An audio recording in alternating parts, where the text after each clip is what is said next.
Okay, I'm going to do a plaid skirt. I'm going to use one of you guys' plaids that you submitted, and it's basically like a plaid schoolgirl skirt. And use whatever figure you want. I think I might use this figure again, only because I've got this reference photo, which is pretty good, I think. And then I've also got, I have her, but I don't think this is the right style of skirt. She's just standing plain, which is great. This is a cute, super cute, really simple pose that you could do on this one or on the one that you guys drew that's plain, but I think I'll use this one. So I will typically do this in two phases. The first phase is to work out all the details and figure out what I want this garment to look like on the kid. So let's draw it out. We're going to give it a waistband, which will generally follow the lines that I've drawn on your croquis. And for this one, do we want to put a hand on the hip? I mean, we can. Maybe I'll keep it there. You know what? No, I think I'm going to let it go behind just because then I can focus on the plaid. Okay, so here's this skirt kind of popping out on the back, coming down here. Where's my reference photo? Reference photo. Okay, and then we're going to make it not too short. We'll put it maybe like this. Okay, curving upwards, especially because this knee's a little higher. That edge of the skirt would probably be a little higher. Let me go ahead and trace in the legs so that we've got that. You guys put whatever shoes you want on them. Put whatever leg warmers, ear muffs, whatever you guys want to add to them. We'll go ahead and give this one sort of a big, nubby, fleecy something or other. Which, do I have a reference photo? Did I grab something? I didn't. Darn it, I don't want to make it up, but I might have to make it up.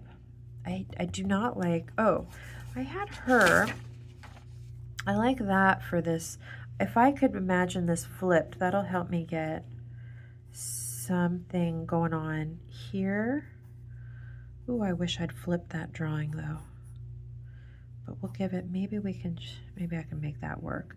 I really don't like drawing without a reference photo.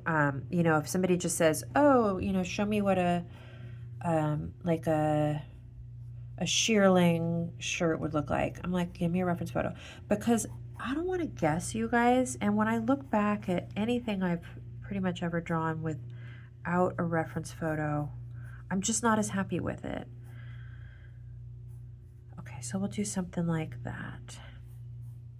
Okay, I'm trying my best to think about that sweater being flipped so that I can get the draping correct. Okay, so we've got our plaid skirt. Now let's talk about the plaid skirt. I'm going to take this out from under so it doesn't distract us. Plaid skirt, there are so many different types of plaids. The one that are different types of pleats. This is a knife pleat. There's also box pleats where they sort of invert on themselves. You guys, I don't know what you guys are doing, but you should probably know the difference. So if you have a pleated skirt in your collection, take a quick second and just Google it and just see what kind of pleats you want. Do you want an inverted box pleat? Do you want a knife pleat? This one will go ahead and go where each of the pleats comes forward. Versus, here's an old demo of a box pleat. So you can see how this one, they fold inside right there. And then this one was another old demo. These are just funny. They're all unfinished. Because you can tell I just kind of run out of time or I'm just trying to get people going. You can see white garments are a little harder to draw. You know what? On one hand, they're harder, but on the other hand, they're not. Because really all you're doing is adding a little bit of gray shading to get the shadows and leaving the white of the paper. This one was like sort of like a fleecy jacket situation with a box pleated dress and a big satin bow underneath. The satin bow, this was a reference photo so I could figure out what the highlights look like. And then for the shearling, you can see that I just went and got a lot of texture and I'm just really drawing with like a popcorny quality here. For this skirt, we're going to do like a knife pleat, and then I'm going to erase away any lines I don't need. Okay, so normally I would just do this, work out my details, do all my erasing, muck it up, draw all over it, practice shading, really sort it out, okay, and then trace it to become my final drawing. What I'm about to do, I'm going to break my own rules. Just in the interest of time, I'm not going to retrace it. So I will use this as my finished drawing. I really recommend that you guys do it first as a drawing, work it out with regular drawing pencil, save it. They look great in your portfolio. Trace what you need onto your finished one and let that become your final drawing, so you don't have a lot of eraser marks or pencil on it. All right, back to our plaid skirt. So this is the plaid that we're working with, okay? I've got a pink colorway and I've got a blue-gray colorway. I'm gonna go, just because I'm in the mood for pink and brown, let's do pink and brown. The key is, if this is real life, we need to think about, what does this plaid look like on this skirt? It's going to be a lot smaller. For me, I always think about, okay, a little kid's hand, how big is it compared to the repeat of the plaid? And then I think about this little kid's hand, and I try to make the plaid do about that. So let me find some colors that would work for this recipe. That's like a kind of a funky brown. I don't love it. I'm going to pause. I'm going to find colors. Okay, I think I have what I need. So let me start trying to figure out what this plaid is going to look like when it's tiny. We've got thicker browns, and they're a little bit spaced out differently. And then we've got pink coming through over the top of it. Pink, and we are seeing a decent amount of white space. And then we've got some very, very, very skinny brown and white lines. Now, I'll tell you what, guys, I don't think from a distance we would see those white lines. I think my gel pen is a little too thick to do too much with, but I might be able to get a tiny bit of white on top, just to pop. And I'm probably going to end up doing something like that.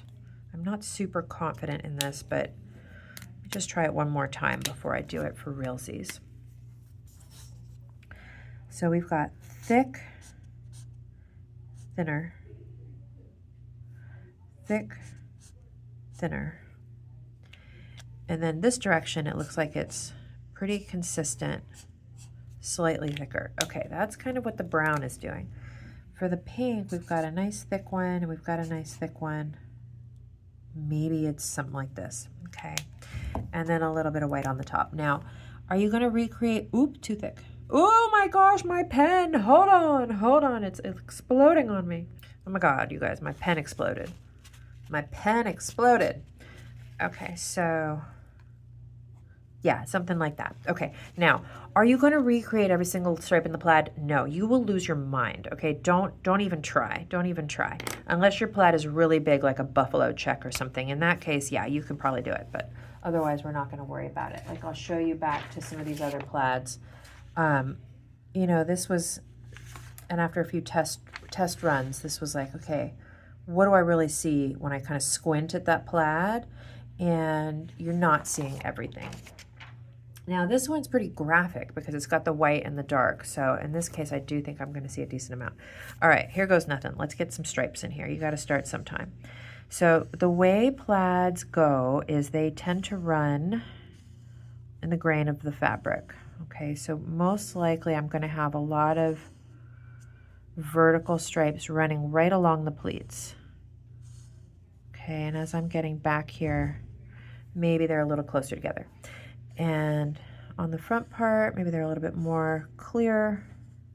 And then as we work our way back, I can be a little bit faster, a little bit looser, a little bit thinner lines, a little bit closer together, okay?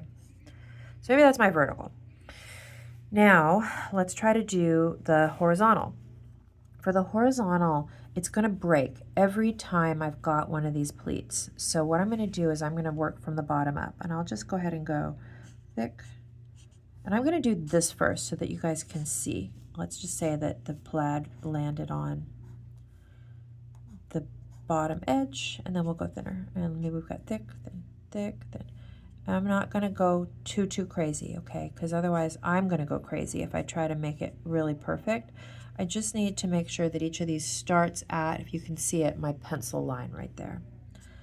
Okay, I'm going to have faith that this is going to come together, but I will say that there are a lot of times where you're like, oh, I don't know if this is going to work.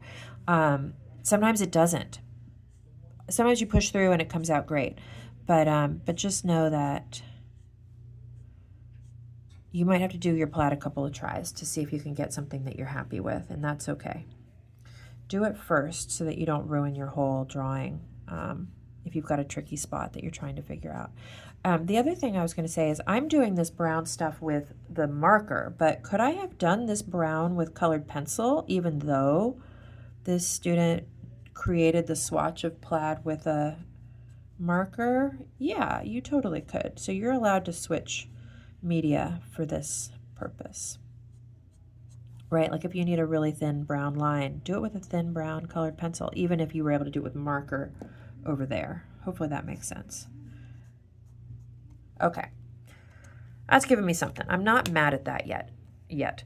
I'm gonna put pink, but what's gonna make me feel better is if I put a little shading in here. So let me get a brown shadow color, because even on a plaid skirt, we're gonna get some shadows, right? And especially when we look at this reference photo, you can see that the shadows go right up under those creases and help us understand that that's what we're seeing. So let's create that on our drawing. I'm going to come in with my brown colored pencil. I could have used dark gray. I could have even maybe used dark pink because there's pink in the plaid. But I'm going to use this brown, and I'm going to go ahead and start popping in my pleats. It makes a huge difference. Like as soon as I do this, I'm just like, okay, maybe this is going to be okay here. Okay, but you'll notice I was really careful to try to start and stop my plaids at each pleat so that it doesn't feel like they're crossing over a fold. Okay, let me get this one. I've had to, just to warn you guys, like a lot of times I've found students are really nervous about doing the faces. Understandably, we haven't done very many yet. And if you're nervous about the face, my advice is do it first. Okay, do it first, because if you do it and you don't like it, you haven't invested that much time in the drawing. If you wait until the end and you're happy with everything else you've done, and then you go to put the face on and you mess it up, then it can be really disheartening. I've had students do like a face transplant or a head transplant where they cut and paste a head onto a different drawing. It's possible to do that. Okay, worst case scenario. Okay, it's starting to look like a pleated skirt. Let me come in now and put in the rest of my colors. I want to get some pink, and then I'm going to come in with some, we'll see. I'm not quite sure how the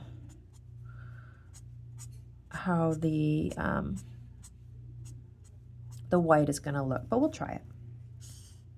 Okay, I'm just being careful as I do this to make sure that I leave a lot of the white of the paper, because this person's plaid does have a good amount of white on it.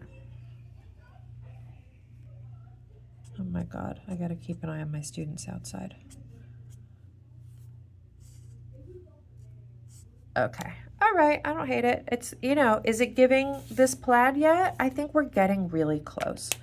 I'm gonna take that same brown colored pencil. I'm gonna sharpen it up really, really well. And maybe just in some of these key spots, I'm gonna put really thin brown. Really thin brown. I'm not gonna do that everywhere because I just don't think it's super, something you'd see from a distance. That's how I think of it, is like, what do you see from a distance? Okay, now, you know how when we created our plaids, we darkened up intersections? Let's do the same thing here. I'm gonna take that same marker, and I won't do this everywhere, but I will take the time on some of these very front panels to darken up some key intersections. Okay, and it just starts to end up feeling kind of like you're putting some dots in, but from a distance, I think that really helps it to read more like a plaid. And now the next thing I want to do is just polish up my pleats, because I feel like the shading is not as deep as I need it yet. I need something darker to pop this. If you have a super, super dark brown, I think that would work. I honestly think I'm just going to go for a black right now. You can do a black colored pencil. If you like the look of the black marker outlines, you could do that. Just be careful using your micron pens, because they will clog if you try to draw them over a lot of colored pencil.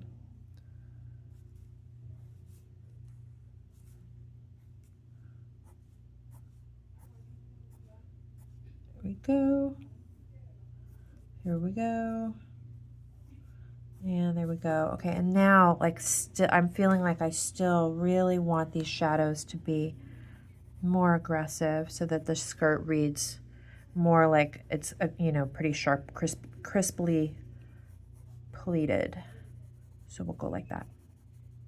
Okay, I think we're getting there.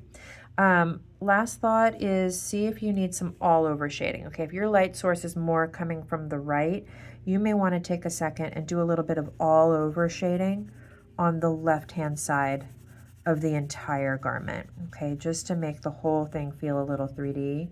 I might pop a little shadow over here. I happen to be holding a black. You could do this with a dark brown. And I'll get these nooks and crannies just a little bit more while I'm at it. Okay, sort of built it up. Okay, so I feel like, is this, that? I'm okay with that. I think that'll work. I think that'll work. Okay, I'm gonna do a sweater with some texture, some kind of like a fleecy sort of situation, and I'll do that in the next video.